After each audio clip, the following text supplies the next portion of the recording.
It's the shirt, isn't it?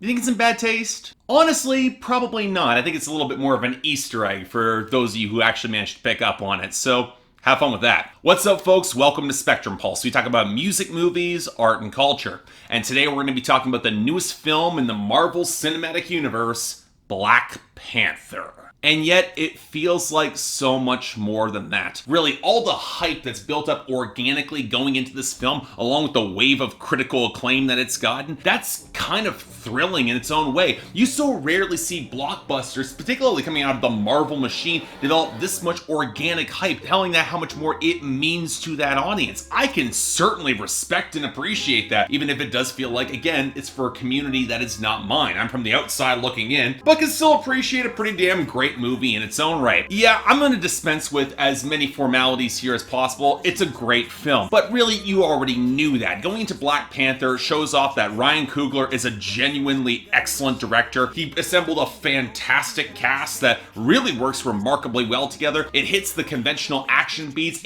really remarkably well. The fight scenes are amazing. The acting is often top-notch. The score coming from Ludwig Göransson. Yes, that Ludwig Göransson, you might recognize him from behind the scenes with Childish Gambino. That's actually really damn good. The integration of the soundtrack is great. Really, I could just sit here and praise the movie for the next 5 to 10 minutes, but really, that's not what I want to do, because there's all sorts of other critics of color who are going to do that for me. And really, my opinion kind of on a film that is this much have been acclaimed as a tentpole, not just as a film in the Marvel Cinematic Universe, but in terms of the culture at large, it's not really my job to canonize it. Other black critics are going to do that for me. Instead, I'm going to take a little bit of a different approach to this, because I will say it wasn't really my favorite Marvel movie, and I wouldn't quite call it among the top tier. Like, I mean, the Avengers is still the best out of that series there. Captain America, the Winter Soldier, I dearly love. Same thing with Civil War. I'm more of the Captain America fan overall. And hell, like, the Iron Man movies, I like Iron Man 3, but pretty much nobody else does. For me, Black Panther, it holds a similar amount of weight and power to the upper tier of Marvel movies, but I would not quite call it my favorite. It is a great film, but would it go down as probably one of my favorites of the year? Not sure I could say that. Now, in terms of discussion, though, I think there's going to be two schools coming away from Black Panther. On the one hand, you're going to have the people who will absolutely adore it because it is that specific black-led, black-fronted blockbuster of this level and scope that you really haven't seen before. Yes, Blade exists. Yes, I know there have been other black superhero movies with black directors as well, but of the scale, size, and portentous weight, a black African story talking about black superheroes, that hasn't happened really in mainstream consciousness, and I have to respect that. So for as much as that is a cultural event, I also think the fact that this movie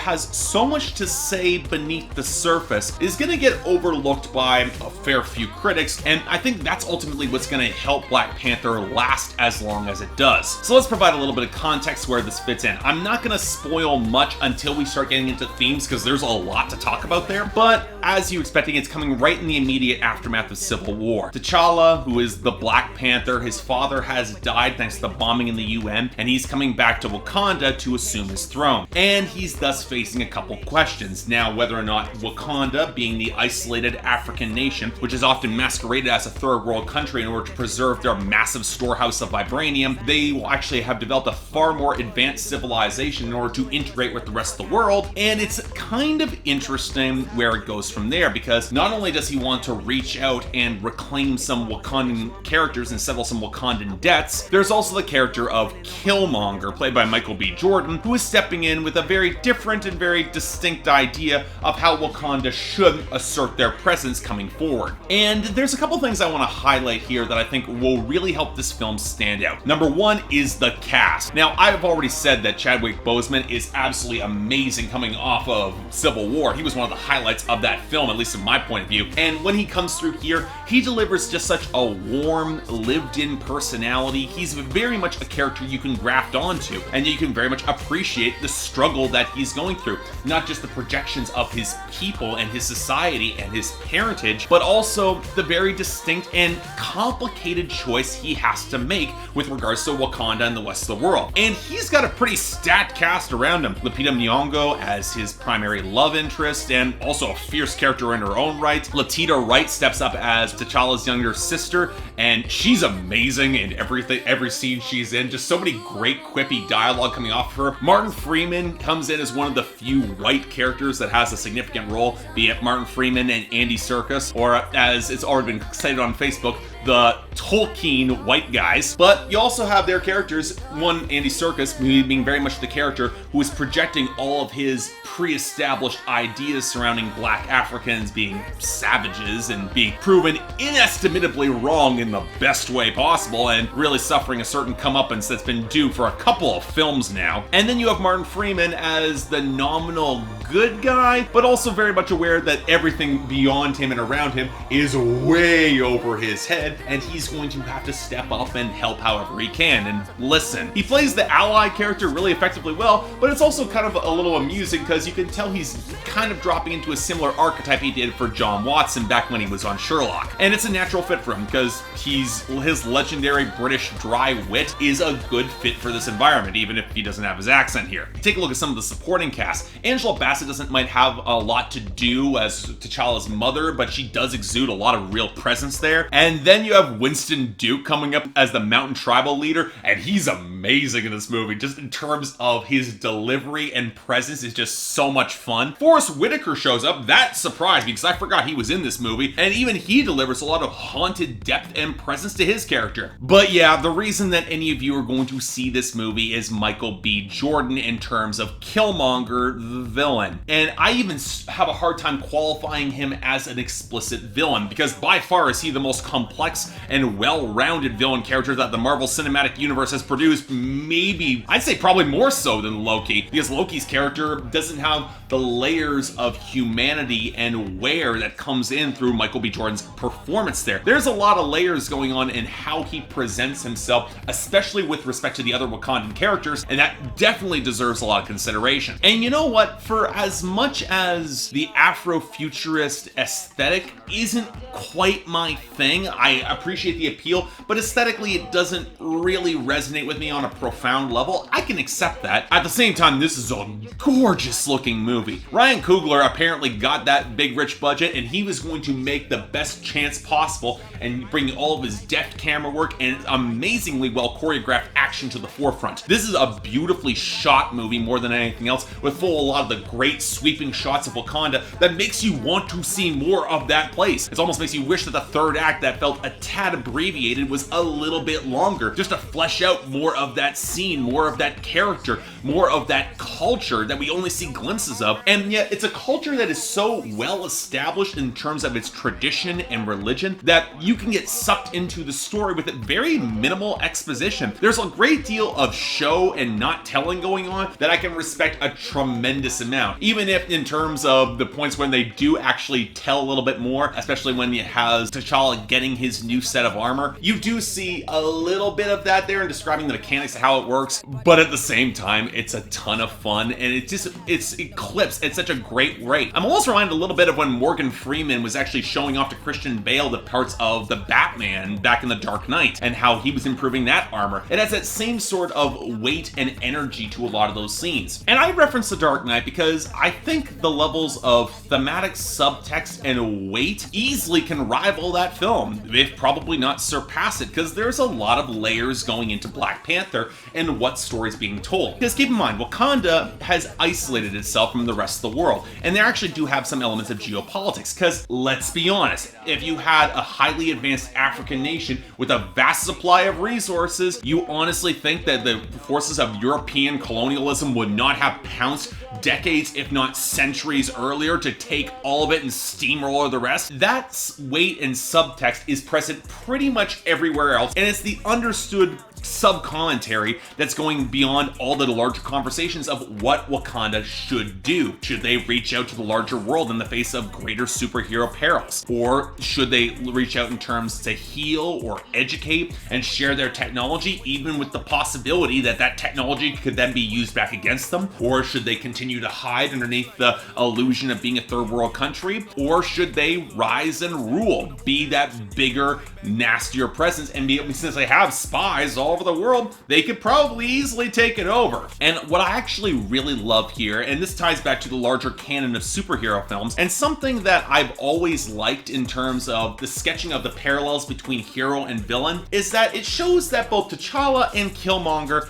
are products of their environment and their raising when it comes to certain elements of black masculinity. Because like it or not, T'Challa does come from the Wakandan environment. He's followed in his father's footsteps. He is naturally inclined to protect what Wakanda has because it's not their place to rule the rest of the world with Wakanda technology. It's not the place to be that sort of person to change the things when Wakanda should be looking out for its own. Whereas Killmonger grew up in the United States. He grew up with the experience of active racism against him and systemic racism. So when he looks upon Wakanda hoarding everything in that vein and he has to look out at what they're all doing, he's like, we can fight back against this for the first time. And that's probably one reason why his character registered such a level of vicious catharsis among some black audiences. And they have been saying, Killmonger is right, we can fight back, and we should fight back. Hell, it's taking a look at the same sorts of broad archetypes when it comes to heroes on heroes that you got between, say, Bruce Wayne and Harvey Dent in The Dark Knight. Or the one that actually struck out to me a fair bit more was actually in the first Spider-Man movie between Tobey Maguire's Peter Parker and Norman Osborn. Because let's be honest, what makes Michael B. Jordan's Killmonger character such a compelling character is that you can see his point. And he is so naturally charismatic, being able to step onto these scenes, and also charismatic in a way of which we as a society are conditioned to expect out of black archetypes and characters. The one thing that I've always recognized is that the character behind T'Challa, Chadwick Boseman, he has always said that he structured his accent that he used in the films based off of, he didn't want any reminiscence to colonialism, just an authentic African-inspired accent. Whereas you see someone like Michael B. Jordan coming up with Killmonger, he doesn't even pretend to hide that American backdrop that he comes from. There's a slight level of familiarity when it comes to that particular black presence in the movie. And the fact that he's got so much natural charisma makes his argument seem a little bit more appealing. Hell, it's the particular argument between Charles Xavier and Magneto. I see why so many people would gravitate towards Magneto. But then the film has a scene in the midpoint, and I'm not gonna spoil the twist that comes back when Killmonger challenges for the throne, but he experiences a certain vision coming back to his ancestors. The one thing that I love, and the juxtaposition there shows him both as a man and as a little boy, because his father wasn't around. His father was killed by T'Challa's father, T'Chaka. And like so many black men in the United States, he has had to grow up without a father. And thus he has had to project that level of hard-bitten masculinity all the further out into the world in order to put up that shield even harder. That's the reason and the undercurrent of his nihilism. It basically mirrors a lot of the similar impulses that T'Challa wants to have. They both want to bring Wakanda to the world, but at the same time, it's how they do it. And the fact that it's just a lot of his better impulses, because Killmonger could have been so much like T'Challa, and he's not nearly as idealistic as T'Challa probably is, but it raises the question, seeing that particular possibility for Wakanda going forward, if he had been raised in an environment where he could have tempered down on that harmful element of masculine projection, similar to T'Challa's own inflexibility. And thus it's kind of ironic that not only is T'Challa stepping up and he actually learns from his female counterparts and actually takes in more of that advice in order to spread a larger message of education and science and outreach around the world, there is a specific core, a good core within Killmonger's deeper spirit that he can see Wakanda and see the promise that Wakanda offers. Kind of a shame that what ultimately happens with this character, I would have liked to see more of where they would go with that. But hey, you never know. It's a superhero universe. Nobody stays anywhere. But beyond that, I think there's a couple points in terms of how well this movie will resonate. I love the circular nature of it and that they actually do come back to LA, or specifically Oakland, in the final shots of the movie. The movie starts in 1992 in Oakland and it shows the Black African kids, and it shows how they might potentially observe the things of Wakanda beyond them, but now with that Wakandan excellence and supremacy put forward, the Afrofuturist ideal now being laid directly in front of them, that can inspire such a tremendous message of hope, and thus the meta-narrative of this film oversects with the narrative, and you end up getting something that's really quite poignant. And again, for the certain audiences, it will resonate tremendously well. Now again, for me, I'm not a huge fan of this particular brand of Afrofuturism, and again, I think the third act is a tad bit it runs a little bit abbreviated. I would have wished this movie could have easily gone 3 hours, fleshed it off a little bit more, but at the same time, when you have characters that are this likable, when you have a story that is this fleshed out, when you have this much character and personality bleeding through this Marvel movie, and you can tell a lot of this is going to come back for Infinity War, which is going to be awesome, and the fact that it's able to engage with this level of geopolitics in a way that a lot of Marvel movies have. Hell, go back to Iron Man 3 and the layers beneath that one that Shane Black was smuggling in during the subtext. Ryan Coogler took that exact same opportunity and he made one of the more complex, genuinely compelling superhero narratives, because again, it's not like Killmonger was entirely wrong. Not that he was entirely a bad person either, especially given his backdrop.